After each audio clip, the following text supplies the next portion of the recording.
जिले प्रकाशम के दर्शी हलके के दोनाकुंडा मंडल के तलापाडू गांव में पेश आए सड़क हादसे के मामले में एमआरपीएस रहनुमाओं ने दर्शी डीएसपी दफ्तर का घेराव किया।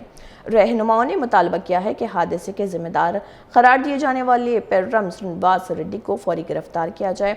एमआरपीएस के दर्शी इंचार्ज गोडूरी यज्ञेश्वर राव मादिगा की क़ियादत में एहतजाज किया गया और डीएसपी को याददाश्त भी पेश की गई। जिले इंचार्ज नीलापाटी राजू मादिगा समेत दीगर रहनुमाओं ने भी धरने में शिरकत करते हुए फौरी कार्रवाई का मुतालबा किया। ఎంఆర్పిఎస్ వ్యవస్థాపక అధ్యక్షులు శ్రీ మందకృష్ణ మాదిగ గారి ఆదేశాల మేరకు ఈరోజు ప్రకాశం జిల్లా దర్శి నియోజకవర్గం దొనకొండ మండలంలో తెల్లపాడు గ్రామంలో రేబూడి అబ్రహం అనే వ్యక్తిని యాక్సిడెంట్గా ఒక కేసు నమోదైంది.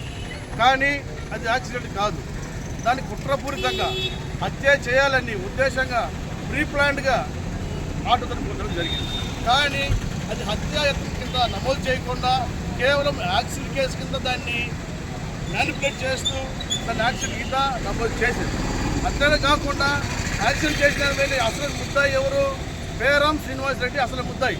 కానీ ఇక్కడ కేసును తప్పుదారి పట్టించే విధంగా ఏదైతే అబ్రహాన్ని గుర్తించిన పేరం శ్రీనివాస్ రెడ్డిని కాపాడుతూ అదే రేపూడి ప్రభాకర్ని ఇక్కడ ముద్దాయిగా చూపించి, అంటే ఇద్దరు మాదిగలనే, బాధితులు మాదిగే, అదే నిందితుడు కూడా మాదిగని చూపించేసి పేరం శ్రీనివాస్ రెడ్డిని కాపాడే ప్రయత్నం చేసిన ఎస్ఐ గారి చర్యను తీవ్రంగా ఎంఆర్పిఎస్ ఖండిస్తుంది.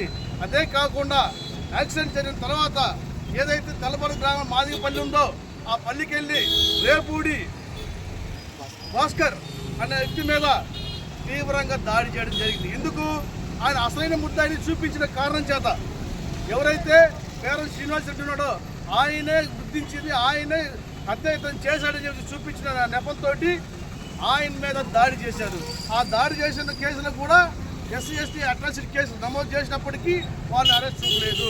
అరెస్ట్ చూపకపోవడంగా పోలీసులు వాళ్ళు కాపాడే ప్రయత్నం చేస్తూ అట్రాసిటీ కేసును కూడా నిర్వీర్యం చేస్తున్నారు. ఏదైతే 7 సంవత్సరాలు శిక్ష పడే శిక్షలు ఉన్నాయో వాటికి వర్తించదు, దాన్ని 41 నోటీస్ ఇచ్చి స్టేషన్ పిలుస్తున్నారు. అది చట్టానికి విరుద్ధమైనది. ఈ 7 years ఏదైతే శిక్షలు ఉన్నాయో అది ఎస్సీ అట్రాసిటీ కేసుకి వర్తించదు. ఎస్సీ అట్రాసిటీ కేసు అనేది స్పెషల్ యాక్ట్ కాబట్టి ఏదైనా సరే అరెస్ట్ చూపించాల్సిందే. గతంలో ఇట్లనే చీమకుర్తి మండలంలో మర్లమూడి గ్రామంలో జరిగినటువంటి దాడి ఉందో ఆ దాడిలో కూడా అరెస్ట్ చేయకుండా కేసు నమోదు చేసి అట్రాసిటీ కేసు కింద కేసు కట్టడం జరిగింది. కానీ అరెస్ట్ చేయలేదు.